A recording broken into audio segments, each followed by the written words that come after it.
তোমার চরণে সমর্পণ করে দিলাম। আমি অবশ্যই তোমায় ভিক্ষা দেবো, কিন্তু তোমায় একটা কথা দিতে হবে। কি কথা? তোমার ওই যে কাঁধের ঝুলিটা আছে না, এটা বড় ভারী হয়ে গেছে, আর কত তুমি বহন করবে? তোমারও তো একজন সহযোগী দরকার। তোমার এই কাঁধের ঝুলিটা বাকি জীবন বহন করার জন্য আমার কাঁধে দিয়ে দাও। আর তোমার ওই গলবস্ত্রের অর্ধেক টুকরো ছিঁড়ে আমার গলে পরিয়ে দাও। আমিও তোমার সঙ্গে কৃষ্ণ নাম গাইব, আমিও তোমার সঙ্গে হরিনাম গাইব। বানানো গল্প নয়। বৃন্দাবনে গেলে এখনো দেখবেন লালাবাবুর মন্দির আছে, জগৎ শেঠের মন্দির আছে। যার বাড়ি আসতে চাচ্ছিলেন না, তিনি ভিক্ষা হয়ে চলে গেলেন সংসার ত্যাগ করে। জগৎ শেঠ চিরদিনের শত্রু লালাকে বন্ধু করে আলিঙ্গন করে চলে গেলেন মধুময় বৃন্দাবন। কোন প্রসঙ্গ থেকে এত দূর গেলাম? বহির জগতের একটা শত্রুকে দমন করতে আমরা পারি না, শত্রুকে অবসান করতে পারি না আমরা। দেখবে প্রায়শই দেখা যায় পত্র পত্রিকায়, টিভি চ্যানেলে, তুচ্ছ একটা ঘটনাকে কেন্দ্র করে, তুচ্ছ ঘটনাকে কেন্দ্র করে গলা কেটে ফেলেছে, ছুরি বুকে বসিয়ে দিয়েছে, মাথা ফাটিয়ে দিয়েছে, মামলা সারা বছর যাবৎ চলছে। কিন্তু কি প্রাপ্তি হচ্ছে আমরা? শাস্ত্র জানালেন তুমি কি প্রাপ্ত হচ্ছ ভাবো। এই দুদিনের জীবনে, দুদিনের সংসারে এত শত্রু রেখে কি লাভ বলো? বরং তাকে মিত্র করো, শত্রুকে মিত্র করো, আনন্দ পাবে। বুদ্ধিমান যারা শত্রুকে মিত্র করে। হে পরমতাপ, হে শত্রু দমনকারী অর্জুন, ধর্ম পালনে যাদের শ্রদ্ধা উদিত হয় না, অপ্রাপ্য মাম, তারা আমায় পাবে না। অর্জুন অন্তর জগতের শত্রুকেও দমন করতে পেরেছিলেন, এই জন্য তার নাম পরমতাপ। অর্জুন বহির জগতের যত শত্রু আছে, ক্ষত্রিয়, তার ধর্মযুদ্ধ করা তার কর্তব্য। তার ধনুকের শব্দে সবাই ভয় পেত, সব শত্রুকে দমন করতে তিনি সমর্থ, তাই তিনি পরমতাপ। অর্জুন যে শত্রুকে হত্যা করেছে এটা তার পাপ ছিল না, এটা ধর্মযুদ্ধ। আমাদের শাস্ত্রে আছে আততায়ীকে হত্যা করলে পাপ নয়। কাদেরকে হত্যা করার অনুমতি আছে? যে জোরপূর্বক নারী ধর্ষণ করে, মনুসংহিতা বলছে তাকে হত্যা করো, তাতে কোনো অপরাধ নেই। কিসের দ্বারা? বলছে তপ্ত লোহার পাত্র, লোহার পাত্রকে গরম করে সেই লোহার পাত্র দিয়ে চাপা দাও তাকে। যে অগ্নি সংযোগ করে, আগুন দিয়ে দেয়, আগুন দিয়ে মারতে চায়, আগুন দিতে এসেছে, মারতে এসেছে, যদি প্রতিরক্ষা করতে গিয়ে তাকে কেউ মারে, হত্যা করে, তাতে কোনো পাপ নাই, অপরাধ নাই।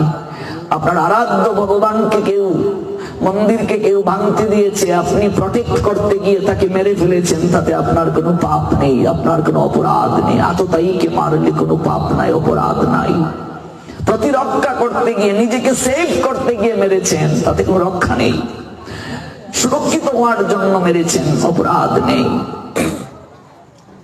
অর্জুন যে যুদ্ধ করেছেন এটা ধর্মযুদ্ধ, জগতে ধর্ম স্থাপনের জন্য অর্জুন মেরেছেন, এটা কোনো পাপ নয়। আর তিনি কি মারবেন? ভগবান মেরেই রেখেছেন, তিনি দায়িত্ব পালন করেছেন। হে পরন্তপ, অশ্রদ্ধা ধানা পুরুষা ধর্মস্য অশ্ব পরন্তপ, অপ্রাপ্য মাম নিবর্তন্তে মৃত্যু সংসার বর্তনী। শোনো পরন্তপ, ধর্ম প্রতিপালনে যাদের শ্রদ্ধা উদিত হয় নাই, অপ্রাপ্য মাম, অপ্রাপ্য মাম, মাম মানে আমাকে, অপ্রাপ্য পাবে না, তারা আমায় পাবে না। আর যারা আমায় পায় না তাদের কি অবস্থা হয়ে জানো? নিবর্তন্তে মৃত্যু সংসার বর্তনী, তারা বারবার জন্ম মৃত্যুর চক্রাকারী ঘুরে। বারবার ফিরে আসে, আসবে আর যাবে। কোথায়? সংসার চক্রবুহে। চক্রবুহে একবার যদি কেউ প্রবেশ করে, বের হওয়ার যদি রাস্তা না জানে, তার মৃত্যু হবে কি হবে না? হবে। অভিমন্যু ঢুকে গেছে কিন্তু বের হতে জানে না, বেঁচে ফিরতে পারলো? পারলো না। কেউ রক্ষা করতে পারলো? ভীম, যার গদার আঘাতে জগৎ জীব ভয় পায়, শত শত হাতির বল যার শরীরের মাঝে আছে, পারলো কি বাঁচাতে? পারে নাই। যুধিষ্ঠির, নকুল, সহদেব কেউ পারে নাই। জগতে কেউ আপনাকে চক্রবুহ থেকে, জন্ম মৃত্যুর চক্রবুহ থেকে বাঁচাতে পারবে না। একমাত্র যদি সেনা বের হওয়ার রাস্তা না জানে, তাহলে সে মরবে, আর রাস্তা জানলে সে বের হতে পারবে। ওই জন্ম মৃত্যুর চক্রবুহ, সংসার চক্রবুহ থেকে এই কলিযুগে কি করে বের হওয়া যায়, এটাই জানা আমাদের সর্বপ্রথম প্রয়োজন। জানিয়ে দিলেন প্রেমানন্দ আচার্য। ওরে মন, ধিক্রে তোমায়, তোমায় ধিক্কার দিচ্ছি। তুমি আজও জানতে চাইলে না, বুঝতে চাইলে না, অনুভব করলে না। এই মানুষ জন্ম পেলে, কিন্তু এর আগে তুমি চিনে কোথায়, তুমি যাবে কোথায় ভাবলে না। পাইয়া মনুষ্য জন্ম, না চিন্তিলে কৃষ্ণ কর্ম। তুমি হেলায় হেলায় কাটাইলে বেলা। কতেক সুকৃতি ফলে মানুষ উত্তম কুলে, তাহাতে ভারতবর্ষে জন্ম। ধন্য কলিযুগ তাতে শ্রীকৃষ্ণ চৈতন্য যাতে, প্রকাশিলা নাম মাত্র ধর্ম। ধন্য কলিযুগ তাতে শ্রীকৃষ্ণ চৈতন্য যাতে, প্রকাশিলা নাম মাত্র ধর্ম। দেখুন কি সুন্দর কথা বলছেন। কলিযুগ সকল যুগ থেকে অধর্মের দিক থেকে বেশি ছড়াছড়ি কলিযুগে। আগাটি ঘর, আপতে পথ, সর্বদিক সর্বহারা, ঝগড়ার যুগ, কামনার যুগ। কলিযুগ সর্ব দোষের আকর। এরপরও কলিযুগের একটা মহান গুণের কারণে কলিযুগ ধন্য হয়ে গেল। একটা মহান গুণ কলিযুগকে সর্বশ্রেষ্ঠ করে দিল, ধন্য হয়ে গেল কলিযুগ। কিসের কারণে? শ্রীকৃষ্ণ চৈতন্য মহাপ্রভুর কারণে। ধন্য ধন্য কলিযুগ, সর্বযুগ সার এত ধরতে অবতীর্ণ সচির কুমার, শচী কুমার গৌর হরির কারণে ধন্য হয়ে গেল। ধন্য কলিযুগ তাতে শ্রীকৃষ্ণ চৈতন্য যাতে, প্রকাশিলা নাম মাত্র ধর্ম। নামের কারণে কলিযুগ ধন্য হলো। আর সেই চৈতন্য মহাপ্রভু, তাকে যদি কেউ কলিযুগে ভজন করে না, তার আদর্শ যদি অনুসরণ না করে কেউ, এই জন্ম মৃত্যুর চক্রবুহ থেকে সে কোনোদিন বের হতে পারবে না। অভিমন্যুর মতো সত্যরথীর হাতে তার মৃত্যু হবে। যদি কেউ এই কলিযুগে নামের আশ্রয় না নেয়, কোনদিন তার বের হওয়া সম্ভব নয়। পায়ে দড়ি ছাড়ো ভ্রম, কিছু নাহি পরিশ্রম, কৃষ্ণ কৃষ্ণ কহ বিরাম। অন্য যুগের মতো এত পরিশ্রম করা লাগবে না কলিযুগে। ভজন এত পরিশ্রম নাই কলিযুগে। কি করতে হবে? নামের আশ্রয় নিতে হবে। সর্বপ্রথম নামের আশ্রয় নেওয়াটাই একমাত্র জরুরি। যদি 5 জন সদস্য থাকে আপনার গৃহে, 5টা জপমালাই আপনাকে নিতে হবে। প্রত্যেকের হাতে হাতে কলিযুগে জপমালা থাকতে হবে। কারণ এটা নামের যুগ, এটা নাম ধর্মের যুগ, এটা প্রেমের যুগ। নাম বিনা কলিযুগে আর কোনো ধর্ম নাই। কলিযুগের ধর্ম হয় নাম সংকীর্তন। চারি যুগের চারি ধর্ম জীবেরও কারণ। অতএব কলিযুগে নাম যজ্ঞ সার। অন্য কোন ধর্ম করলে নাহি হবে পার। শুনো মিশ্র কলিযুগে নাহি তপ যজ্ঞ, যেজন কৃষ্ণ ভজে তার মহাভাগ্য। অতএব ঘরে তুমি কৃষ্ণ ভজ গিয়া। কলিযুগে কৃষ্ণ ভজন, কৃষ্ণ নাম গ্রহণ, তুলসীর সেবা, প্রণাম, পরিক্রমা। আর কি? আর হলো কণ্ঠে তুলসী মালা ধারণ, ভগবানের অহৈতুকী প্রেমামৃত নামামৃত গ্রহণ, প্রসাদ গ্রহণ। তাতেই কলিহত জীব উদ্ধার পাবে। চৈতন্য ভাগবতে আছে, প্রভু কহে কৃষ্ণ ভক্তি হোক সবার। মহাপ্রভু জানালেন সবার কৃষ্ণ ভক্তি হোক। কিন্তু কিভাবে হবে? কৃষ্ণ নাম শুনবই না বলিও আর। কৃষ্ণ নাম কেবল শুনবে, আর কোনো কিছু বলবে না। কৃষ্ণ নাম ছাড়া আর কোনো কিছু বলবে না। কৃষ্ণ কথা ব্যতীত আর কিছু শুনবে না। গ্রাম্য কথা না শুনিবে, গ্রাম্য কথা না কহিবে। গ্রাম্য কথা মানে কি? কৃষ্ণ কথা ব্যতীত যত কথা, সকল কথাই গ্রাম্য কথা। কৃষ্ণ কথা ব্যতীত যত কথা, যে কথা প্রচার, যে কথা প্রচারের মাধ্যমে জগতের কোনো কল্যাণ হয় না, সেটা গ্রাম্য প্রচার, গ্রাম্য কথা প্রচার। আর কৃষ্ণ কথা প্রচার, প্রচারটা কি? যেমন যে নিকলি অফিস পাড়া, কেশবপুরস্থ অফিস পাড়া পরীক্ষিত বাবুর এখানে 3 দিন পাঠ হচ্ছে, আপনারা যাবেন। আপনি একজনকে বললেন, এই যে প্রচারটা করলেন, এটা শ্রেষ্ঠ প্রচার, এটাই শ্রেষ্ঠ ধর্ম, এটার মাধ্যমে আপনি কৃপা পাবেন। কিন্তু যে কথা প্রচারে আমার কোনো কল্যাণ বয়ে আনলো না, বরং আমাকে নিম্নগতি প্রাপ্ত করলো, মহাপ্রভু বললেন এমন কথা প্রচার করিও না, কোনো দরকার নেই, এটা গ্রাম্য কথা প্রচার। মহাপ্রভু বললেন সবার কৃষ্ণ ভক্তি হোক, কৃষ্ণ নাম শুনো, কৃষ্ণ নাম কহ, কৃষ্ণ কথা বলো, কৃষ্ণ কথা শ্রবণ করো। কে তোমায় কবে কি কথা কহিবে, সে কথা শুনিলে আর কিছু দিবে? বিপদে সম্পদে রাখিবে যে পদে, তার পদ কেন ভাবো না? যে তোমাকে বিপদে সম্পদে সব সময় ভালো রাখবে, তার কথা চিন্তা করো, তার কথা ভাবো। আপনি সবারে প্রভু করে উপদেশে, কৃষ্ণ নাম মহামন্ত্র শুনো হরিষে। হরে কৃষ্ণ কৃষ্ণ কৃষ্ণ হরে হরে, হরে রাম রাম রাম হরে হরে। প্রভু বলে কহিলাম এই মহামন্ত্র, ইহা সবে জপ গিয়া করিয়া নির্বন্ধ, ইহা হইতে সর্বসিদ্ধি হইবে সবার, সর্বক্ষণ বল ইথে বিধি নাহি আর। কৃষ্ণ নাম মহামন্ত্রের এই তো স্বভাব, যে জপে তার কৃষ্ণ উপজয়ে হয় ভাব। শুনো, এই কলিযুগে উদ্ধারের জন্য যে প্রক্রিয়া দিয়ে গেলেন মহাপ্রভু, যে ধর্মের প্রবর্তন করে গেলেন, সেটা হলো নামের ধর্ম, প্রেমের ধর্ম। বৃহৎ নারদীয় পুরাণ বললেন, হরের নাম হরের নাম হরের নামইব কেবলম, কলৌ নাস্তেব নাস্তেব নাস্তেব গতির অন্যতা। কলিযুগে হরিনাম ছাড়া আর কোনো গতি নাই, আর কোনো গতি নাই, আর কোনো গতি নাই। হরিনাম হচ্ছে আত্মার আহার। দেহকে যদি কেউ 2 দিন আহার না দেয়, দেহের অবস্থা কি হবে? ক্লান্ত হবে কিনা? শরীরটা একটু ক্লান্ত হয়ে যাবে না যদি আহার না করো? হরিনামের শক্তি দেখুন। এই যে আজকে এত এত ভক্ত, তিল পরিমাণ জায়গা নেই, যারা এইদিকে বসেছেন হয়তো এইদিকে দেখতে পাচ্ছেন না, একেবারে যতদূর চুপ যাচ্ছে আমি কেবল ভক্ত দেখতে পাচ্ছি। এই যে এত এত ভক্ত কত দূর থেকে এসেছেন, কিসের শক্তিতে? আমাকে দেখার জন্য না, আমার মতো কুৎসিত কদাকার লোককে দেখার জন্য লোক কে আসবে? এসেছেন কৃষ্ণ কথা শোনার জন্য, ভগবানের কথার প্রতি আকৃষ্ট হয়ে এসেছেন, আমার প্রতি নয়, আমাকে দেখার জন্য নয়, এসেছেন ভগবানের কথা শ্রবণের জন্য, ভগবানের নামের প্রতি আকৃষ্ট হয়ে। দেখুন নামের শক্তি কি, দেখুন তার কথার শক্তি কি। তার নামই এমন, সেবা কেমন রে, সখী শেহরি কেমন বল। নাম শ্রবণে এত প্রেম জাগে, চোখে আসে এত জল, না জানিস দেখতে কেমন।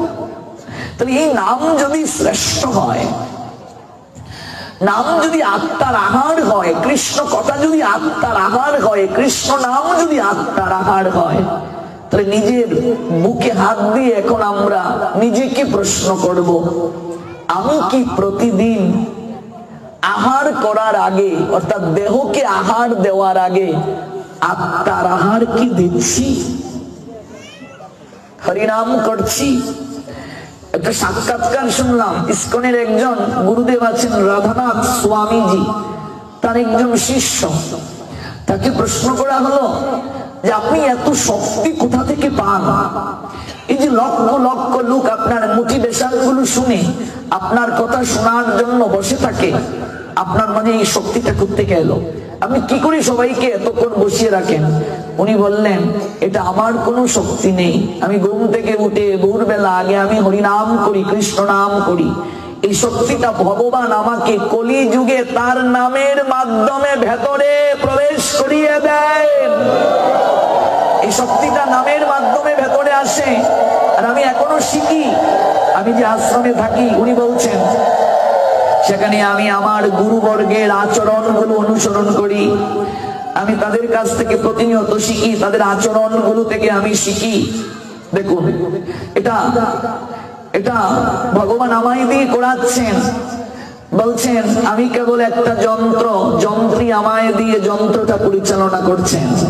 তাহলে আমরা যে প্রতিদিন আহার করি, এই দেহটার আহার, এটা আপনি নিরামিষই খান আর মাছ মাংসই খান, যাই খাচ্ছেন দেহটার আহার। কিন্তু আত্মা তো মাছ খায় না গো, আত্মা তো মাংসও খায় না, আত্মা তো নিরামিষও খায় না। আত্মা নিরামিষ মাছ মাংস কিচ্ছু খায় না, এগুলো দেহের আহার। আত্মার আহার হরি নাম, হরি কথা।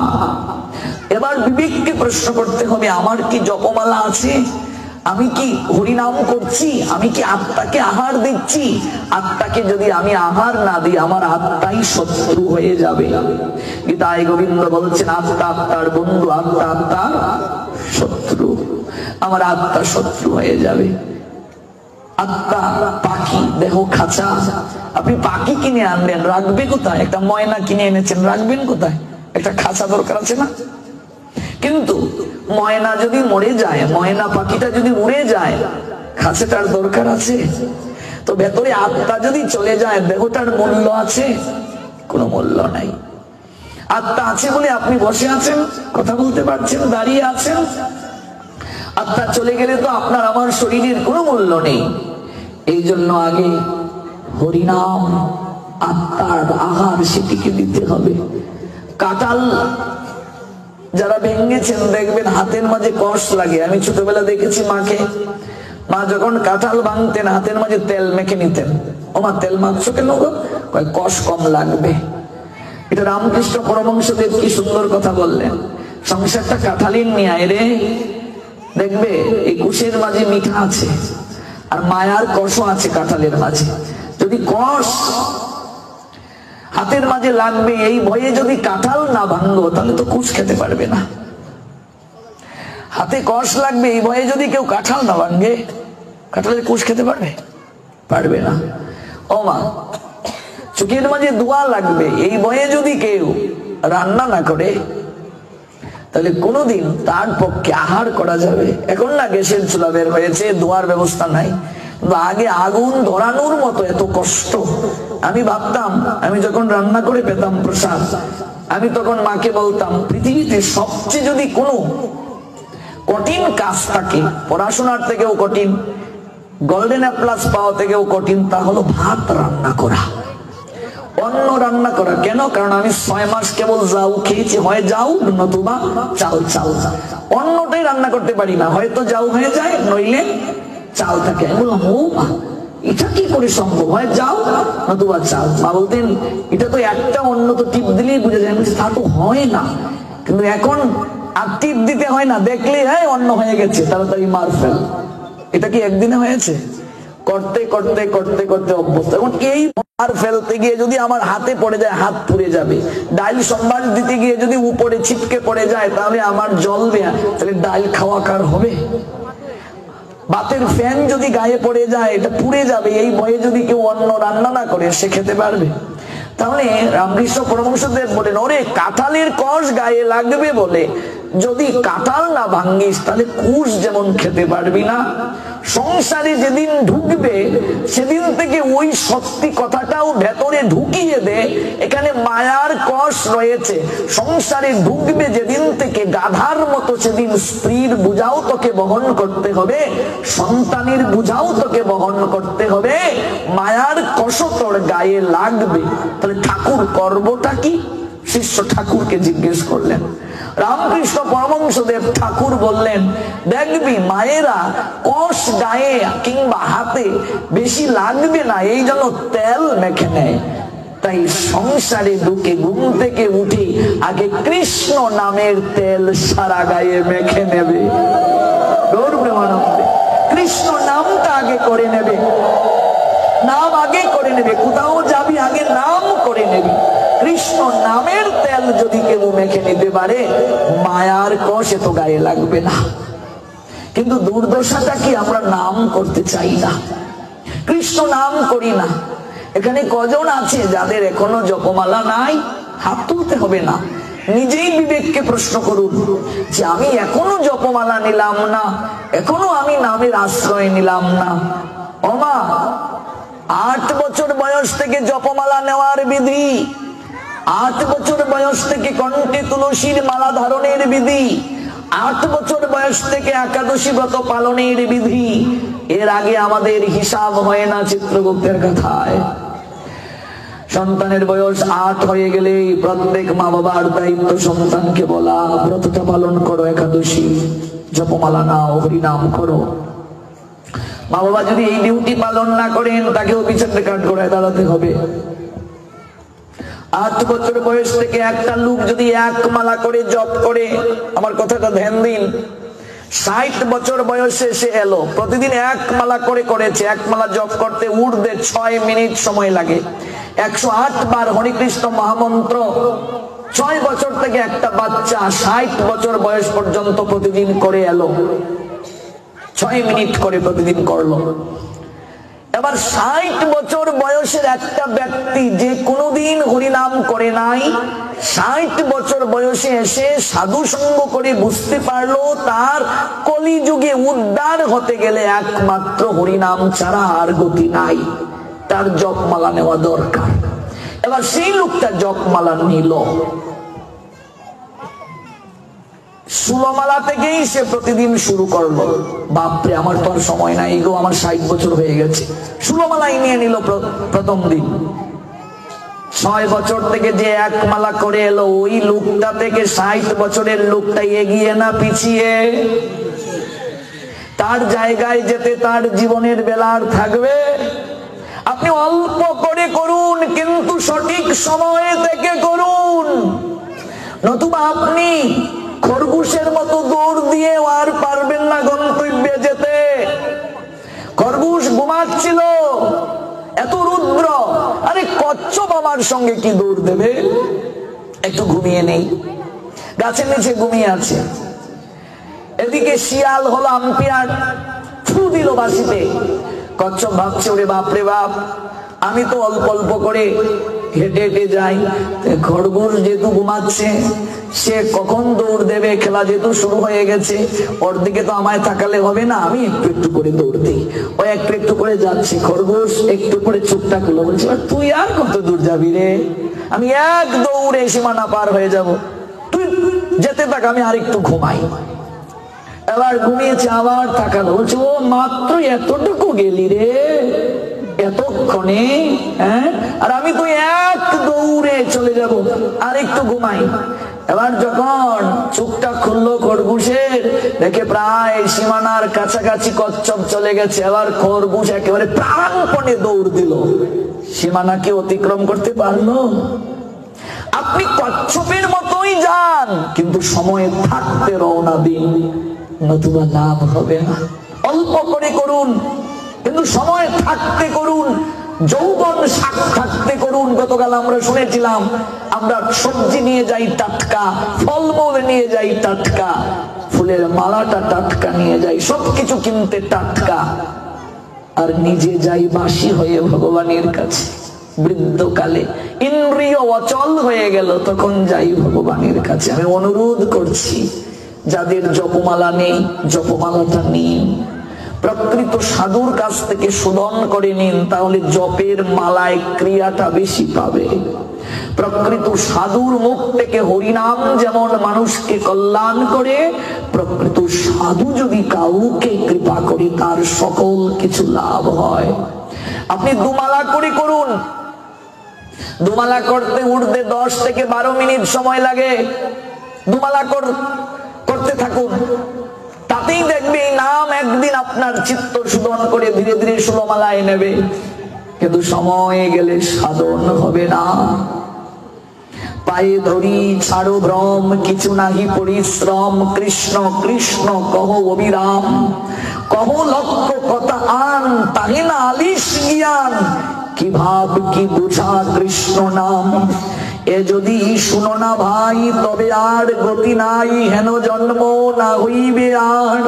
কহে প্রেমানন্দ এবে, না ভজ শ্রীকৃষ্ণ তবে, কুটি কল্পে নাহি কো নিস্তার। এই যুগে যদি শ্রীকৃষ্ণকে ভজন না করো, নাম রূপে কৃষ্ণ অবতার, তাহলে আর কোটি কল্পে উদ্ধার হবে না। এ যুগের কৃষ্ণকে স্বয়ং গৌরাঙ্গ সুন্দর কৃষ্ণই গৌর হলেন, নাম রূপে কৃষ্ণ। রাধা কৃষ্ণের মিলিত তনু গৌর, কৃষ্ণ থেকে অধিক করুণাময় তিনি। আর কি, দুধকে যদি অধিক জাল দেয়া হয়, ঘন করা হয়, স্বাদ যেমন বেড়ে যায়, কৃষ্ণ প্রেম দুগ্ধের ঘনীভূত রূপ গৌরাঙ্গ। কেবল প্রেম আর প্রেম, সারাটা গা প্রেম দ্বারা তৈরি, মাখনের ন্যায়। প্রেমের ঘনীভূত রূপ, তুলতুলে নরম মাখনের ন্যায় গৌর হরি আমার। তিনি এসে এই কলিযুগকে ধন্য করে দিলেন। ধন্য ধন্য কলিযুগ, সর্বযুগ সার। নাম জগতে আনয়ন করিয়া কলিযুগকে ধন্য করে দিলেন। বলি নাম করো, নামেই তোমার উদ্ধার হবে। সত্য যুগে মানুষ 1 লক্ষ বছর বাঁচত, ত্রেতা যুগে 10,000, তারপরে 1000, কলিযুগে মানুষের নির্ধারিত আয়ু নাই। এজন্য কলিযুগের মানুষ কি করবে? এত কঠিন ভজন তারা করতে পারবে না, সত্য ত্রেতা দাপরের মতো। এই জন্যই তো কলিযুগে এই বিশেষ করে এই নামকে দেয়া হলো। এই নাম কি তাহলে অন্য যুগে ছিল না? সত্য ত্রেতা দাপর প্রত্যেক যুগেই তারক ব্রহ্ম নাম ছিল। সত্য যুগে মানুষ কোন নাম জপ করত? নারায়ণ পরা বেদা, নারায়ণ পরাক্ষরা, নারায়ণ পরা মুক্তি, নারায়ণ পরাগতি। এটা সত্য যুগের মানুষ জপ করত। ত্রেতা যুগের মানুষ জপ করত রাম নারায়ণান্ত মুকুন্দ মধুসূদন, কৃষ্ণ কেশব কংসারে হরে বৈকুণ্ঠ বামন। দাপর যুগের মানুষ জপ করত হরে মুরারে মধু কৈত ভারে, গোপাল গোবিন্দ মুকুন্দ সৌরে, যজ্ঞেশ নারায়ণ কৃষ্ণ বিষ্ণু, নির আশ্রয় মাম জগদীশ রক্ষ। এই 3টা তারক ব্রহ্ম নাম 3 যুগের মানুষ জপ করত।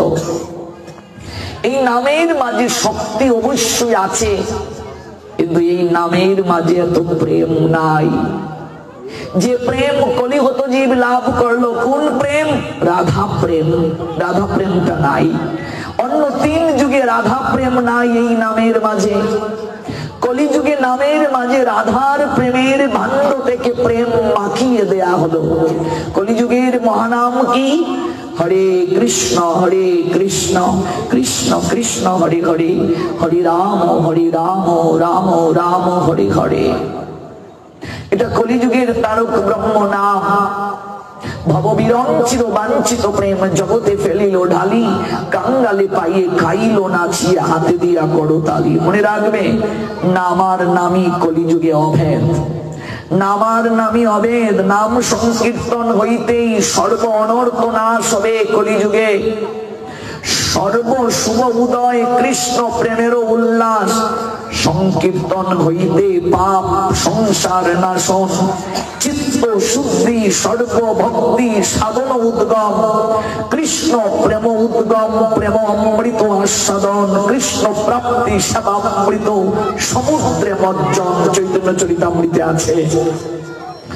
একমাত্র কৃষ্ণ নাম থেকেই কলিহত জীবের সংসার বন্ধন খণ্ডন হবে, প্রেম লাভ হবে। যা কিছু পাবে কৃষ্ণ নাম থেকে।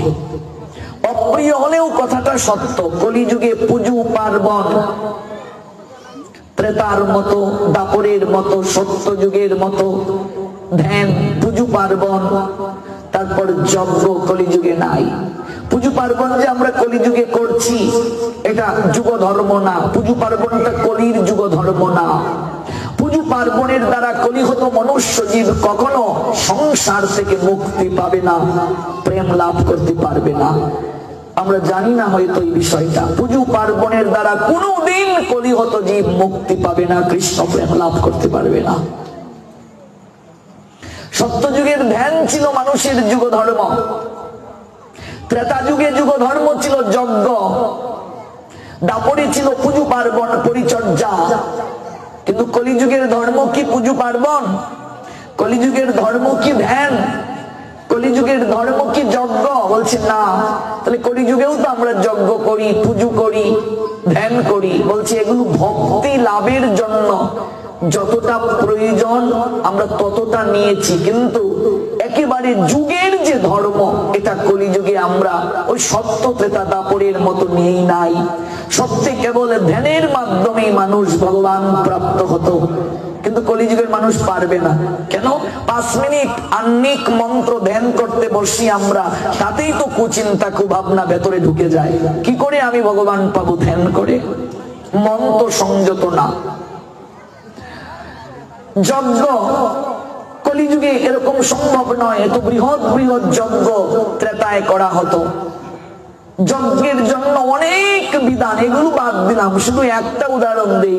ঘিটাই তো কলিযুগে শুদ্ধ নাই, কি করে পাবেন আপনি? মনে রাখবে, আজকাল ইনজেকশনের মাধ্যমে প্রজনন করানো হয় গাভীদেরকে, ন্যাচারাল নয়। যে সকল গাভীদেরকে ইনজেকশনের মাধ্যমে প্রজনন করিয়ে বাচ্চা করিয়ে দুগ্ধ থেকে ঘি করা হয়, সেই ঘি কখনো ভগবানের সেবায় লাগবে না। তারপর কি, যে ঘি বাজারে পাওয়া যায় পুরোটাই তো ভেজাল। আমাদের গ্রামে যারা আমরা গাভী পালন করি সেখান থেকে যে খাঁটি ঘিটা পাই, কতটা ঘি প্রয়োজন একটা যজ্ঞে।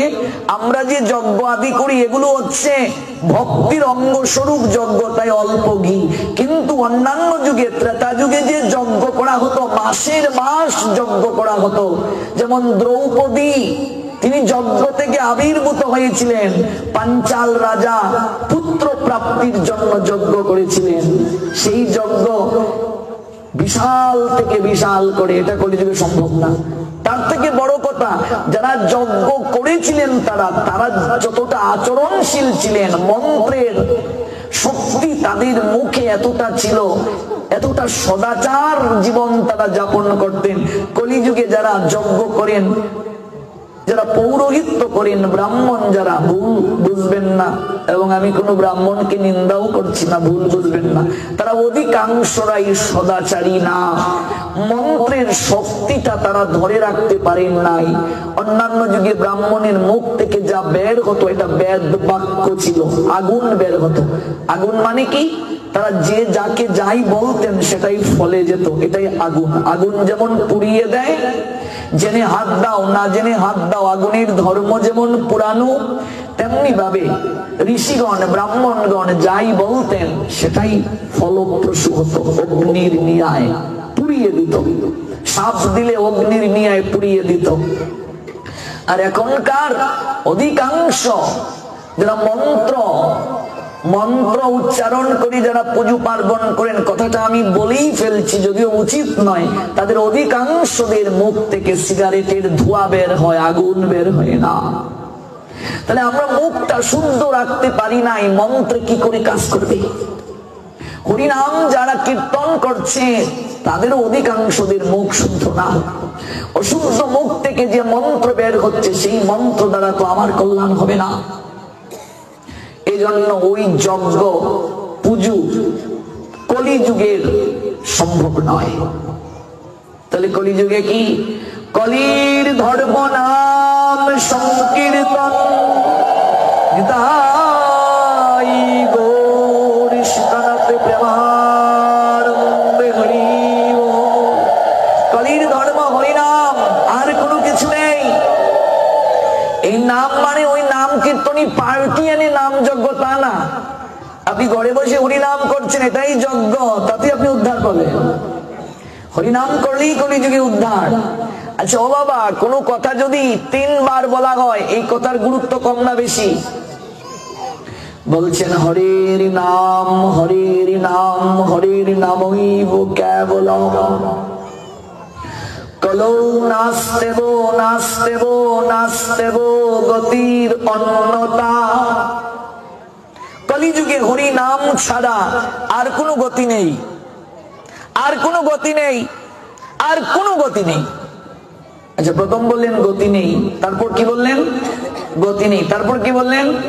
তিনবার বললেন গতি নেই, গতি নেই, গতি নেই। মানে আর কোনো অপশন আছে? আর কোনো পথ খোলা আছে? আর কোনো কিছু করলে হবে? বলছেন হবে না, হবে না, হবে না। এবার আমি কি করব? আর কোনো পথ দিয়ে গেলে হবে? বলছে হবে না। হবে? বলে হবে না, হবে। বললাম তো হবে না। এই জন্য বললেন নাস্তেব নাস্তেব নাস্তেব গতির অন্যতা। শাস্ত্র বলছেন হবেই না। এই জন্য নামের আশ্রয় নিতে হবে।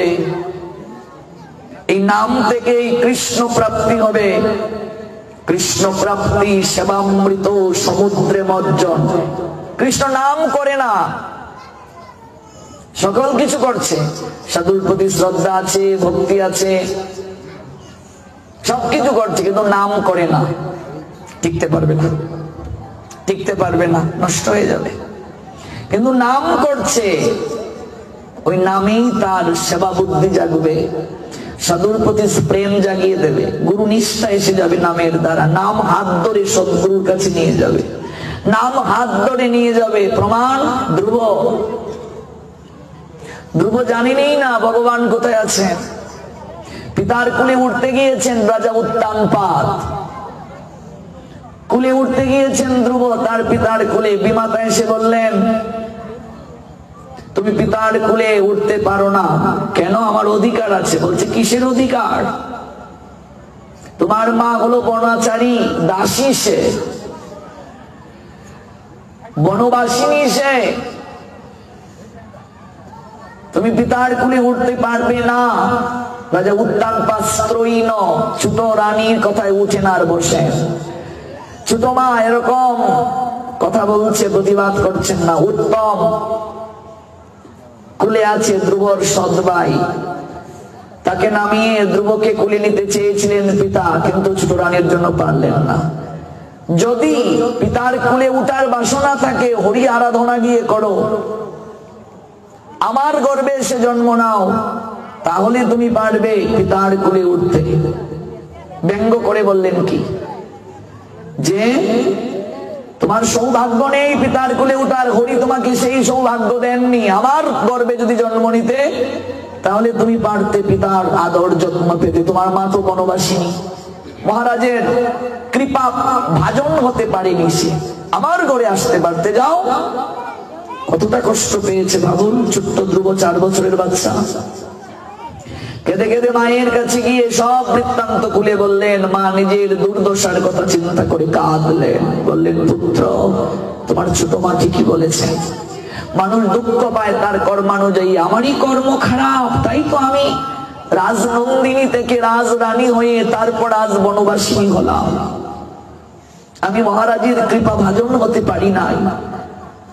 তবে তিনি তোমার সঙ্গে যে আচরণ করেছেন, সেটি এক অর্থে তোমার মঙ্গলের জন্যই করেছেন। মা, এটা আমার মঙ্গলের জন্য। বলছে হ্যাঁ বাবা, এজন্যই তোমার কাছে এটা মঙ্গল, কারণ তোমার চিত্তে সে হরি ডাকার বাসনা জাগিয়ে দিয়েছে। তোমাকে যে দুঃখ দিয়েছে, এর কারণে হরি ডাকার বাসনা জেগেছে। মাঝে মাঝে মনুষ্য জীবনে বিষাদ আসাটা দরকার, দুঃখ আসাটা দরকার। দুঃখ বিষাদ না আসলে গোবিন্দ প্রসাদ লাভ হয় না। মানুষ দুঃখেই বেশি ভগবানকে ডাকে, সুখের দিনে মনে রাখে না। না ভুল বলছি গো? দুঃখেই ডাকে। তাহলে বলো মা, হরি কোথায় থাকেন? কোথায় থাকেন তিনি?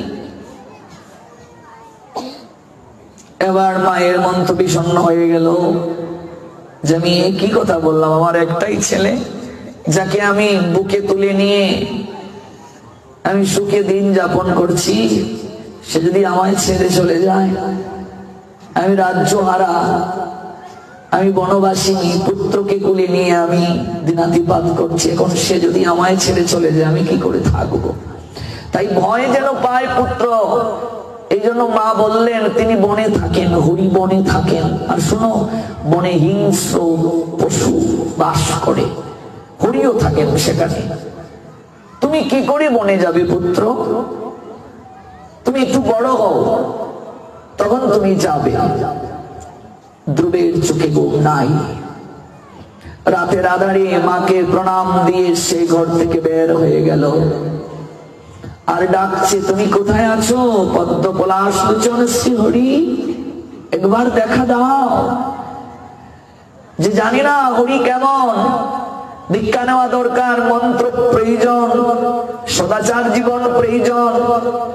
তারপর কোন মন্ত্রে তাকে ডাকতে হয়, পুজো করতে হয়, কিছুই সে জানে না। যাকে সামনে পাচ্ছে তাকেই বলছে, তুমি কি আমার হরিকে দেখেছো? ভাবুন, অনুভব করো। যাকে চোখের সামনে দেখছে তাকেই বলছে, তুমি কি আমার হরিকে দেখেছো? এভাবে যেতে যেতে যেতে যেতে গভীর জঙ্গল, হিংস্র পশু পাখি, তাতেও তার ভয় নেই। বৈকুণ্ঠের আসন পর্যন্ত নড়ে গিয়েছিল। লক্ষ্মী বললেন, ওগো তোমার হৃদয়ে মায়া নেই, দুধের বাচ্চাটা তোমায় ডাকছি, তুমি তাকে কৃপা করছো না। এরপরে ভগবান জাননি। দেখুন, ওই যে নাম ডাকছে, ওই নামের কারণে আসন চলে গেল, কিন্তু ভগবান দর্শন দিচ্ছেন না। তিনি গুরুদেব পাঠিয়ে দিলেন নারদকে, যাও তাকে গিয়ে দীক্ষা দিয়ে আমার কাছে আসার পথটা দেখিয়ে দাও। ধ্রুবকে তো গুরু খুঁজতে হয় নাই, ভগবান ধ্রুবের কাছে গুরু পাঠিয়ে দিয়েছেন। কেউ যদি কলিযুগে নামের আশ্রয় গ্রহণ করে, যদি হরিনাম করতে থাকে, ওই নাম তার চিত্ত শোধন করবে। নাম হাত ধরে নামীর কাছে নাম নিয়ে যাবে, স্বয়ং নামী গোবিন্দ তার কাছে সৎ গুরু পাঠিয়ে দেবে। আপনাকে খুঁজতে হবে না, আপনি নাম করতে থাকুন। নারদ যখন এসে দাঁড়ালেন, ওগো তুমি কি আমার পদ্ম পলাশ লোচন হরি? নারদকে জড়িয়ে ধরে ধ্রুব কেঁদে কেঁদে বলছে। নারদ বললেন, পুত্র আমি তোমার হরি নই, তুমি হরির কাছে তুমি কি করে যাও? পদ্ম পলাশ লোচন হরিকে পেয়ে ধ্রুব তখন বলেছিলেন, আমি বাবার কোলে উঠার ইচ্ছায় তোমায় ডেকেছিলাম, কিন্তু আর করো, গ্রহণ করো। সর্বপ্রথম তোমাকেই প্রণাম দিচ্ছি, কারণ তুমি সেদিন যদি আমাকে বাবার কোলে উঠতে না দিতে, তুমি যদি আমাকে সেই দিন বাবার কোলে উঠতে না দেওয়ার পরিস্থিতি তৈরি না করতে, তুমি যদি তখন আমি কোলে উঠে যেতাম, বাধা যদি না দিতে, তুমি যদি ওই উদ্রেকটা না করতে, পরিস্থিতিটা সৃষ্টি না করতে, দুঃখটা না দিতে, তাহলে হয়তো আমার আজ হরি দর্শন হতো না। তুমি যদি আমায় কোলে উঠতে দিয়ে দিতে, তাহলে তো আমি দুঃখ পেতাম না, তখন তো আমার মনে হরি সাধনার ইচ্ছে জাগতো না। তুমি আমায় বাধা দিয়ে সেদিন উত্তম কার্য করেছিলে। বিমাতাকে প্রণাম দিয়ে বলছেন, কাজে আজকে আমি যে হরি দর্শন পেলাম, তোমার নিকট থেকে দুঃখ প্রাপ্তিটাই হরি দর্শনের মূল কারণ। প্রণাম দিলেন, কিন্তু কর্মফল থেকে বিমাতা বের হতে পারলেন না। যে পুত্রকে রাজা করার জন্য ধ্রুবকে তিনি রাজমহল থেকে বের করলেন, বড় যাকে তিনি বনবাসিনী করলেন, কিন্তু জানেন কর্মফল কি ভয়ানক। তার নিজের পুত্র উত্তম মৃগয়ায় গিয়ে, মৃগয়ায় যখন গেল, সে ব্যাঘ্রের দ্বারা হত্যা হলো। আর সেই বিমাতা, অর্থাৎ ধ্রুবের বিমাতা, আগুনে পুড়ে মারা গেল। কর্মফল থেকে কেউ বের হতে পারে না। আপনি কাউকে কষ্ট দেবেন, আপনার জন্য কষ্ট থাকবে না কি করে ভাবলেন? আপনি কাউকে যন্ত্রণা দেবেন, আপনার জন্য যন্ত্রণা থাকবে না কি করে ভাবলেন? আপনি কাউকে নয়নে জল ঝরাবেন, আপনার জন্য জল ঝরা থাকবে না। গতকাল যে আমরা জেনেছিলাম কৃষ্ণের মা দেবকীর কথা, তার মা কর্মফল থেকে বের হতে পারলেন না, আমরা কি করে বের হব? তাই নামই পারে একমাত্র অনর্থকে দূর করতে। বলছে কৃষ্ণ প্রাপ্তি সেবামৃত সমুদ্রে মজ্জন, কৃষ্ণ প্রেমামৃতে ডুবিয়ে দিতে পারে নাম, সংসার বন্ধন গুছিয়ে দিতে পারে নাম।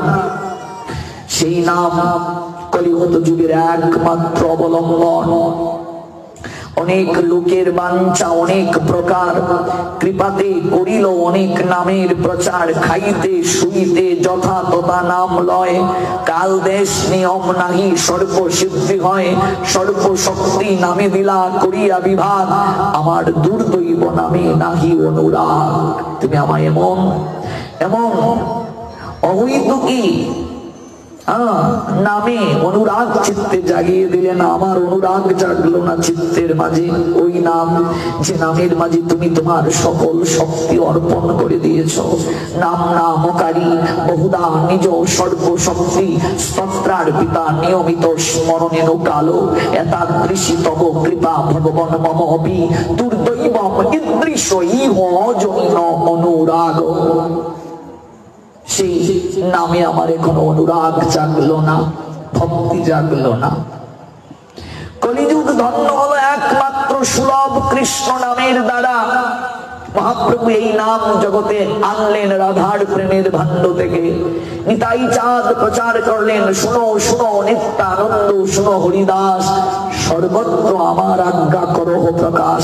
প্রতি ঘরে ঘরে গিয়ে করো এই ভিক্ষা, ভজ কৃষ্ণ কহ কৃষ্ণ লহ কৃষ্ণ শিক্ষা।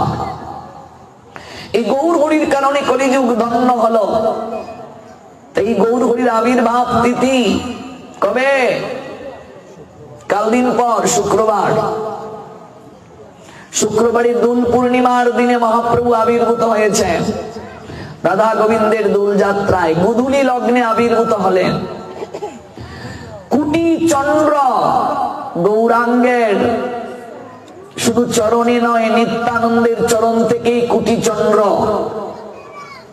অনিন্দময়তা প্রদান করে। আর গৌর সে তো সকল চন্দ্রের সমাহার।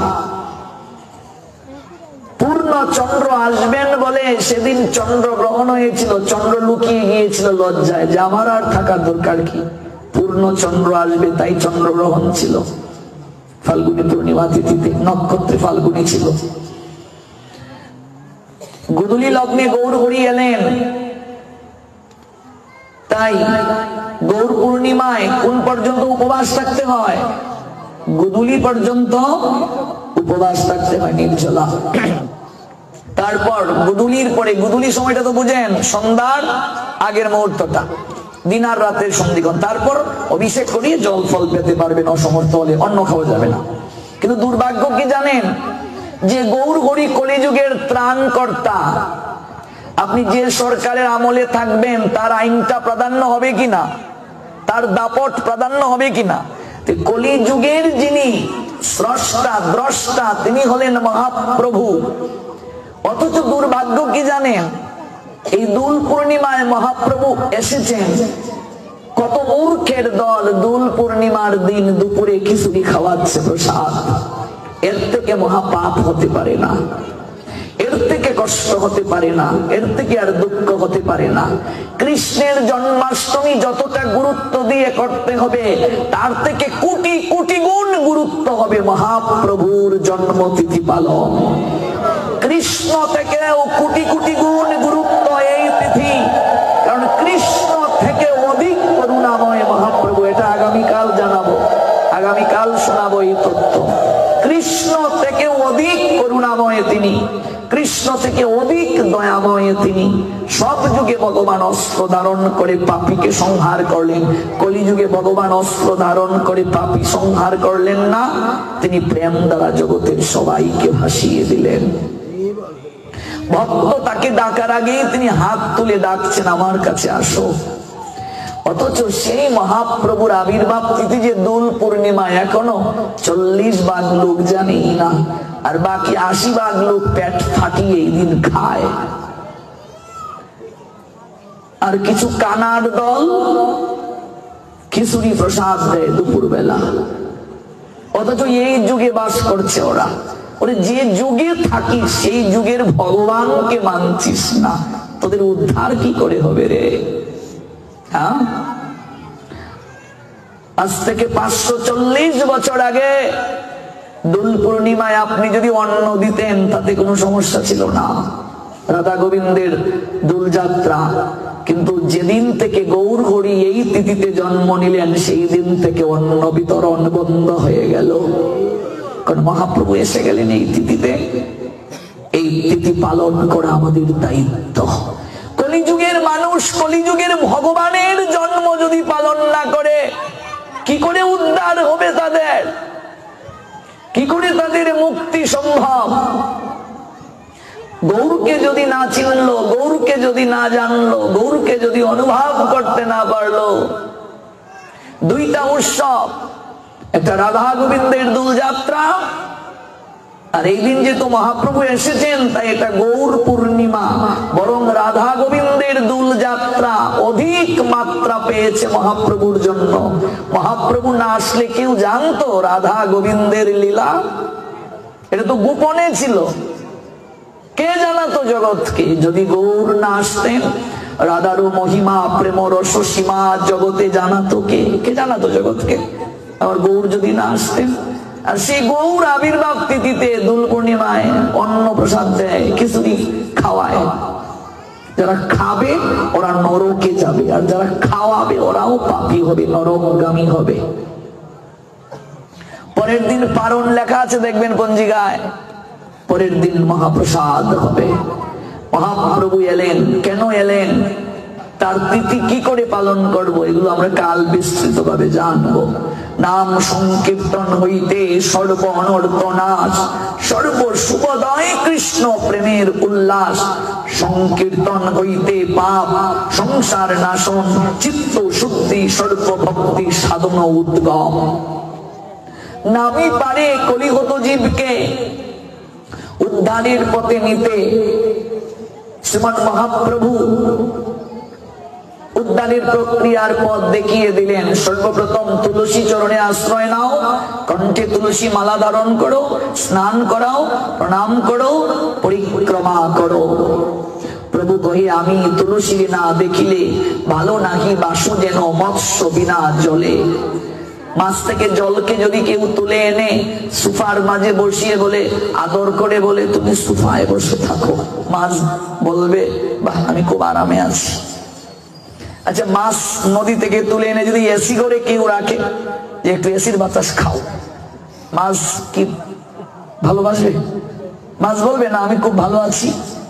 ওরে মাছ যদি প্যাকের মাঝেও থাকে তাতেই তার শান্তি, শান্তি। জল থেকে তুললে তার শান্তি নাই, সে মরে যাবে। মহাপ্রভু বলেন, তুলসীকে না দেখলে আমার মাছ জল ছাড়া যেমন অবস্থা হয় আমারও সেই অবস্থা হয়, বুঝলে? এই জন্য তুলসী সামনে রোপণ করা হয়, গৃহের সামনে। ঘরে ঢুকতে তুলসী দর্শন, বের হতে তুলসী দর্শন। 56 ব্যঞ্জন রন্ধন করে দিলে তুলসী যদি না দেও উপরে, ভোগ হবে, নিবেদন হবে। যার শরীরে তুলসী নেই তার এই দেহ কখনো ভগবানের সেবায় নিবেদন হয় না। তুলসী পত্র ছাড়া যেমন ভোগ নিবেদন হয় না, তেমনি ভাবে দেহে যদি তুলসী না থাকে দেহটাও ভগবানের সেবায় লাগে না। তুলসী বিহীন ব্যক্তি যদি জল ভগবানকে দেয়, প্রণামও দেয়, ভগবান সেটা গ্রহণ করেন না। যার গায়ে তুলসী নেই। এটা কোন যুগের জন্য? এটা কি সত্য যুগের কথা বলছি? ত্রেতা যুগে, দাপর যুগে, কলি যুগে থাকতে গেলে এটা মানতে হবে। কলি যুগে বসবাস করতে গেলে এই আইন মানতে হবে। এটা কলি যুগের কথা, অন্য কোন যুগের কথা না। কলি যুগে আপনাকে এটা মানতে হবে, গৌর আইন মানতে হবে আপনাকে। কলি যুগের যিনি স্রষ্টা তার আইন আপনাকে মানতে হবে, নইলে আপনার উদ্ধার হবে না। যেদিন থেকে আপনি তুলসীটা গলায় দিয়ে দিলেন, গিট দিয়ে দিলেন, আপনি একটা কুণ্ডলীর ভেতরে প্রবেশ করে ফেললেন। এই কুণ্ডলীর ভেতরে যতদিন আপনি থাকবেন, মরে গেলে যমদূতেরা আপনাকে স্পর্শ করতে পারবে না। আচ্ছা, সীতা যদি কুণ্ডলী লঙ্ঘন না করতেন, রাবণের বাপের ক্ষমতা ছিল তাকে হরণ করার, পারত? যদি কুণ্ডলীটা লঙ্ঘন সীতা না করতেন, সীতা হরণ হতো? হতো না। কুণ্ডলী থেকে বের হওয়ার পরেই কিন্তু রাবণ তাকে হরণ করেছে, ভেতরে কিন্তু ঢুকতে পারে নাই রাবণ। রাবণ মানে রাক্ষস বা অসুর প্রতীক। তেমনি ভাবে ওই যে তুলসী মালা যখন দিলে, গিট দিয়ে দিলে, কুণ্ডলীর ভেতরে ঢুকে গেলে, এই কুণ্ডলীর ভেতরে যারা থাকবে, নামের কুণ্ডলীর ভেতরে, তুলসীর মালার কুণ্ডলীর ভেতরে কোনদিন যমদূত তোমার কাছে ভিড়তে পারবে না, তোমায় নিতে পারবে না, কোনদিন তোমায় নিতে পারবে না। এই জন্য কণ্ঠে তুলসীর মালাটা অবশ্যই ধারণ করতে হবে। যে বাবা আমি মাছ খাই, আমি মালা দিতে পারবো? ও বাবা আমি যে ব্যবসায়ী, আমি মিথ্যে বলি, আমি মালা দিতে পারবো? যদি বলে বাবা আমি তো অদীক্ষিত, আমি কি মালা দিতে পারবো? নিশ্চয়ই পারবে, কেন নয়, অবশ্যই পারবে। ওই মালাই আপনাকে ধীরে ধীরে শুদ্ধ করবে, এক জন্মে না হোক কোনো এক জন্মে শুদ্ধ করবে। আপনি যদি অধিক পাপী থেকেও পাপী হন, এরপরেও আপনি ভাগবত শুনেন, নাম করেন, ওই নাম আপনাকে ধীরে ধীরে একদিন না একদিন শুদ্ধ করবেই করবে। জলে না নামলে যেমন সাঁতার শিখা যায় না, আচার না খেলে যেমন হাঁটা শিখা যায় না, সাঁতার শিখিতে হলে আগে তবে নামও জলে। তেমনি ভাবে আগে আপনি তুলসীর আশ্রয় নিন, তুলসী আপনাকে অবশ্যই কৃপা করবে। প্রতিদিন স্নান করে তুলসীকে একটু স্নান করান, জল দেন তুলসীতে, একটা প্রণাম দেন, 4 বার পরিক্রমা করুন। গোবিন্দ চরণে 2টো তুলসী পত্র সবাইকে দিতে হবে। পরিবারের সদস্য যদি 5 জন থাকে, 2টো তুলসী করে করে আপনি 5 জনের জন্য রেখে দেন। যেই এসে স্নান করে ঘরে ঢুকবে, সে ঠাকুর ঘরে গিয়ে আগে গোবিন্দ চরণে তুলসীটা দেবে, তারপর পুষ্প গুরু চরণে দেবে। এটা তার ডিউটি। সেবা একজন দেবে ঘরের, কিন্তু পরিবারের সবাইকে তুলসী গোবিন্দ চরণে দিতে হবে, এটা তার ডিউটি। গুরু চরণে পুষ্প দিতে হবে সবাইকে। যে দীক্ষিত হয়নি সে জগৎ গুরু গোবিন্দের চরণে তুলসী দেবে, পুষ্প দেবে। জগৎ গুরু গোবিন্দই তার কাছে সৎ গুরু পাঠাবেন, তাতে কোনো কিছু চিন্তা করার নাই। এই যে নিত্য কর্মের একটা শীট অনেক ভক্তরা আমাদেরকে বলেছিলেন, তাই তাদের জন্য নিয়ে আসা। আপনি ঘুম থেকে উঠার পর রাত্রে ঘুমানোর পূর্ব পর্যন্ত আপনি কিভাবে ভগবানকে ঘুম থেকে জাগাবেন, কি করে ভগবানের সেবা দেবেন, ভগবানকে নিদ্রা দেবেন, কি করে আপনি ঘন্টা বাজাবেন, এমন কোনো কিছু নেই যে এই শীটটাই নেই। এই শীটটা পাঠের পরে নিয়ে যাবেন, বেশি নিয়ে আমাদের কাছে। এই শীটটা আপনারা নিয়ে নেবেন। পালঙ্ক থেকে প্রথম নেমেই সর্বপ্রথম ভূমিকে প্রণাম। মায়েরা কোন চরণ রাখবে, বাবাজিরা কোন চরণ রাখবে, কি করে সেবা দেবে, সকল কিছু এই শীটটার মধ্যে আছে। সেবা প্রণালী, পুজো থেকে শুরু করে যা যা আছে, এটা নিত্য কর্মের পদ্ধতি, এটা আপনারা নিয়ে নেবেন। আজকাল আমরা অনেকেই দীক্ষা নিয়েছি বটে, কিন্তু ভগবানের সেবাটা কি করে করতে হয় তাও জানি না, ভগবানকে কি করে প্রণাম দিতে হয় সেটাও জানি না। তারপর কি আমরা কি করে নিত্য কর্ম সম্পাদন করব তাও আমরা জানি না। একটু জানা দরকার, এগুলো একটু বোঝা দরকার, একটু উপলব্ধিতে আনয়ন দরকার। আপনার ডিউটি, চাকরি, ব্যবসা, যে যে কাজ করেন আপনি চলে যান, কর্ম আপনাকে করতেই হবে, কর্ম বাদ দেওয়া যাবে না। ধর্ম কর্ম আলাদা কিছু নয়, একই মুদ্রার এপিঠ এবং অপিঠ, কিন্তু আপনি আপনার ডিউটিকে লঙ্ঘন করে যেতে পারবেন না। আপনি স্নান করে দীক্ষিত হলে দীক্ষা মন্ত্রটা ধ্যান করে নিন, তুলসী স্নান প্রণাম পরিক্রমা করে নিন, তারপর 1 অধ্যায় গীতাটা পড়ে গোবিন্দ চরণে তুলসী, গুরু চরণে পুষ্প দিয়ে যাই হয়েছে রান্না খেয়ে আপনি ব্যবসায় চলে যান, চাকরিতে চলে যান, কোনো বাধা নেই।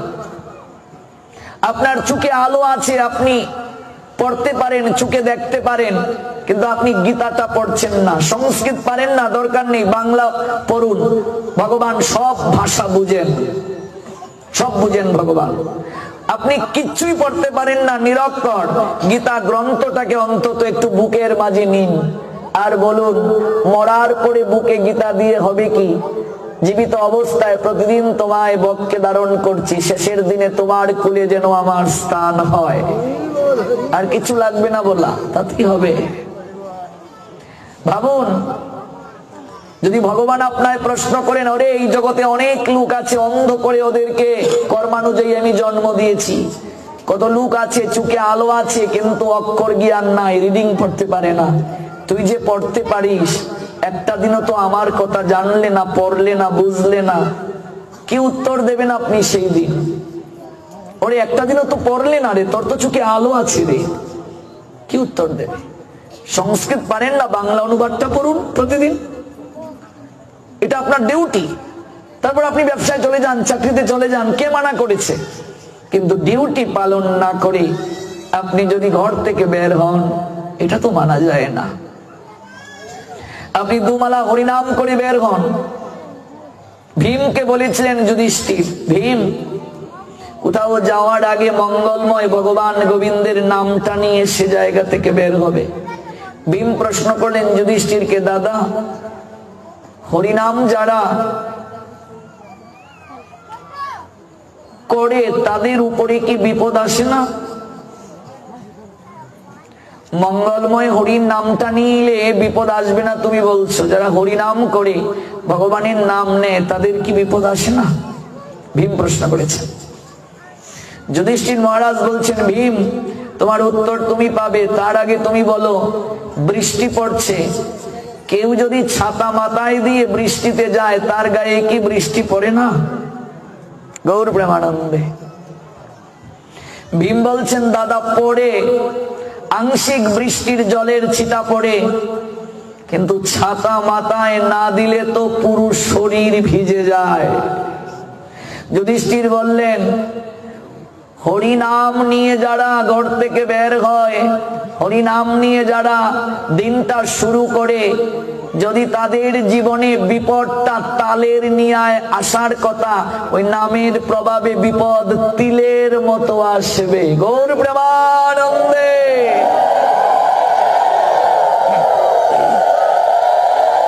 বিপদটা আসবে কিন্তু তিলের নিয়ে, অল্প একটু বাড়িয়ে দাও। বিপদটা আসবে কিন্তু তালের মতো নয়, তিলের মতো। হরিনাম করলে যে বিপদ আসবে না তা নয়, কর্মানুযায়ী আসবে কিন্তু কমে যাবে। আপনি আচারটা খাওয়ার কথা ছিল পাথরের মাঝে, কিন্তু আপনি আচার খাবেন কোথায়? প্যাকের মাঝে। আচারটা ভাগ্যে ছিল আপনার, আপনার কর্মানুযায়ী আচার খাওয়ার কথা ছিল, কিন্তু আপনি আচারটা খাবেন কিন্তু কোমরটা ভাঙবে না। হয়তো কোমরটা ভাঙ্গার কথা ছিল, বুঝলে মা, কিন্তু কোমর ভাঙবে না। আচার খাবে, কোমর ভাঙবে না। কারণ কি? ওই যে নাম করলে, ওই যে ধর্ম পালন করলে, ভজনের মাধ্যমে কি হয়? আমার দুঃখ প্রাপ্তির কথা ছিল এটা কমে যায়। আয়ুও যদি কারো কম থাকে, হরি ভজন যারা নিয়মিত করে তার আয়ুটা পর্যন্ত বেড়ে যায়। ভজন ছাড়া কেউ জীবনে সুখী হয় না রে মা। পৃথিবীতে এমন লোক খুঁজে পাবে না যে লোক কৃষ্ণ ভজন ছাড়া সুখী। কৃষ্ণ ভজনেই কেবল পরমানন্দ। পৃথিবীর সব জায়গায় নিরানন্দ, কেবল কৃষ্ণ ভজনই পরমানন্দ। একমাত্র পরমানন্দ আনন্দময় গোবিন্দের নিকটে, সব জায়গায় দুঃখ। এই জন্য আমি অনুরোধ রাখবো, কণ্ঠে যাদের তুলসী মালা নেই, মালাটা ধারণ করুন। এক অধ্যায় গীতাটা পড়ুন প্রতিদিন। সংস্কৃত না পারলে বাংলা অনুবাদটা পড়ুন। জপমালাটা যাদের নেই, জপমালাটা কৃপা করে নিন। দুমালা করে হরিনাম শুরু করুন, পরিবারের সবাই মিলে করুন। দেখবেন জীবন কত আনন্দময়। আমরা জীবনটাকে নিরানন্দময় বানিয়ে ফেলছি, এটা আমাদের দুর্দশা। আনন্দময় ভগবান পরমানন্দ দান করেন আমাদেরকে, আমরা ইচ্ছে করে নিরানন্দের দিকে জীবনটাকে ঠেলে দিচ্ছি। যুগ ধর্ম প্রবার্ত ইমো নাম সংকীর্তন। দেখুন মহাপ্রভু কি বলছেন। কৃষ্ণ মহাপ্রভু হয়ে এলেন, তিনি কি প্রতিশ্রুতি দিয়ে এলেন জগতে? যুগ ধর্ম প্রবার্তাইমো নাম সংকীর্তন, চারি ভাব ভক্তি দিয়া নাচাইমু ভুবন। আপনি করিমু ভক্ত ভাব অঙ্গীকারে, আপনি আচরি ভক্তি শিখাইমু সবারে। আপনি না কইলে ধর্ম শিখানো না যায়, এই তো সিদ্ধান্ত গীতা ভাগবতে গায়। আমি যদি না করি জগৎ গ্রহণ করবে না। তাই ভগবান নিজে ভগবান হয়ে আজ ভক্ত ভাব অঙ্গীকার করে কৃষ্ণ কৃষ্ণ কৃষ্ণ বলে গাইছেন, ধুলায় গোড়াগুড়ি করছেন, প্রেমে ভাসছেন প্রভু, নয়নের জলে ভাসছেন, প্রেমে ভাসছেন প্রভু, জগৎকে প্রেমে ভাসাচ্ছেন। জীব জাগো গুড়া চাঁদ বলে, কত নিদ্রা যাও মায়া পিশাচির কোলে। মহাপ্রভু বলছেন আর কত নিদ্রা যাবে, এবার উঠো। হরিনাম করে করে মহাপ্রভু নদীয়ার পথ দিয়ে যাচ্ছেন, নবদ্বীপের পথ ধরে হরিনাম করে করে যাচ্ছেন। ভাবুন, স্বয়ং ভগবান যিনি, তার বদন থেকে যদি হরিনাম বের হয়, আর সেই হরিনাম যদি কারো কর্ণে যায়, কেউ যদি শ্রবণ করতে পারে, তার অবস্থাটা কেমন হতে পারে ভাবুন, কেমন হতে পারে। নদীয়ার এক মা, তিনি বটি দিয়ে লাউ আমানি করছেন, আর যখন এই কৃষ্ণ নাম তার কানে এলো, গৌর হরি যে কৃষ্ণ নাম করে যাচ্ছেন, ওই কৃষ্ণ নাম যখন তার কানে এলো, তিনি ভাবে বিভোর হয়ে গেলেন। কুলের শিশুটা স্তনদুগ্ধ পান করছিল, কুলের মাঝে শিশুটা তার পুত্র সন্তান, কুলে রেখে আর তিনি লাউটা হাতে নিলেন, বটি দিয়ে লাউটা এমন করে আমানি করবেন, আর শিশুটা স্তনদুগ্ধ পান করছে। মহাপ্রভু তার পাশ দিয়ে হরিনাম করে যাইছেন, কৃষ্ণ নাম করে করে যাইছেন। ভাবে বিভোর হয়ে গেলেন ওই মা। কৃষ্ণ নাম, গৌর হরির সুললিত কণ্ঠ, কৃষ্ণ নামের ধ্বনি তাকে মাতুয়ারা করে দিল, বিভোর করে দিল। টপ টপ করে চোখ বেয়ে জল ঝরছে গৌরাঙ্গ সুন্দরের। ওই মা কৃষ্ণ নামে বিভোর হয়ে, ভাবে আবেশিত হয়ে আর নিজের মাঝে রইলেন না। কখন যে তিনি ওই ভাবের আবেশে কুলের ছেলেটাকে, নিজের ছেলেটাকে বটিতে আমানি করে ফেললেন, তিনি নিজেই তা জানলেন না। কুলে যে তার ছেলেটা আছে, স্তনদুগ্ধ পান করছে, লাউ তো হাতে ছিল আমানি করবেন, আর যখন গৌর হরি কৃষ্ণ নাম করে যাচ্ছেন, তিনি এমন করে তাকিয়েছেন, আহা, লাউটা তার পাশে রাখলেন। তিনি যে বিভোর হয়ে গেলেন, তখন তিনি নিজের মাঝে নাই, আর ওই লাউটা মাটিতে যে রাখলেন এটা খেয়াল নেই, ভাবে বিভোর। কুলে যে ছেলেটা আছে, এটাকে ধরে তিনি বটিতে আমানি করে দিয়ে দিলেন। ফিনকি দিয়ে রক্ত সারা শরীরে গিয়ে পড়লো। নদীয়ার এই মায়ের নাম সত্যবতী, বুঝলে? ফিনকি দিয়ে রক্ত তার সারা শাড়ি ছিটকে পড়লো, ফিনকি দিয়ে পড়লো, ভিজে গেল, ভূমিতে গড়িয়ে যাচ্ছে রক্ত। স্বামী ভেতরে প্রবেশ করে বলছে, ওগো সত্যবতী, কি করলে তুমি? তুমি মা না ডাইনি? নিজের সন্তানকে তুমি বটি দিয়ে, দা দিয়ে কেটে ফেললে। জগৎ সংসারে তুমি কলঙ্ক দৃষ্টান্ত স্থাপন করলে। তুমি মা নয়, তুমি রাক্ষসী, তুমি ঘাতিনী। ওরে, নিজের ছেলেকে কেউ বটি দিয়ে আমানি করতে পারে? সত্যবতী চমকিত হয়ে উঠলো, ও কি বলছো? আমি খুকাকে আমানি করে ফেলেছি? দেখে কুলে খুকা নেই, টুকরো করে ফেলেছেন তিনি তাকে। ওগো, আমি করিনি। তুমি করনি? কে করেছে? তুমি করনি? ওগো, আমি তো লাউ নিয়ে আমানি করতে বসেছিলাম। পাশ দিয়ে ওই নদিয়া বিহারী গৌরাঙ্গ সুন্দর কৃষ্ণ নাম করে যাচ্ছিল। ওই কৃষ্ণ নামের ধ্বনি আমার কানে যখন এলো, কর্ণকুহরে যখন গোচরিত হলো, আমি কিছুটা সময় কোথায় যেন হারিয়ে গিয়েছিলাম। এই দায় যদি কাউকে নিতে হয়, ওই গৌর হরিকে এই দায় নিতে হবে। ওর কৃষ্ণ নামের মাঝে এমন কি আছে যে মুহূর্তের মাঝে মানুষের মনটাকে কেড়ে নিয়ে যায়? ওর কৃষ্ণ নামের মাঝে এমন কি আছে মুহূর্তের মাঝে তার মনটাকে ভাবে বিভোর করে দেয়? ওগো আমি কাটিনি গো। কোন মা কি তার সন্তানকে এমন করে কাটতে পারে? ওগো আমি কাটিনি। চলো চলো চলো, আমি গিয়ে ওকে জিজ্ঞেস করবো কি নাম গাইছে, কি শক্তি আছে এই নামের মাঝে। ও আমাকে পাগল করে দিয়েছিল গো। আমি আমার ছেলেকে কেটে ফেললাম। আমি কি উত্তর দেব? আমি মানুষের কাছে কি উত্তর দেব? জগৎ জীব আমায় রাক্ষসী ডাইনি বলবে। মাটির পাত্র, তার মাঝে দুটুকরো ছেলে, ছোট্ট দুধের বাচ্চা, তাকে ভরে নিয়ে মাথায় করে শিবাসাঙ্গিনার দিকে সত্যবতী ছুটছেন।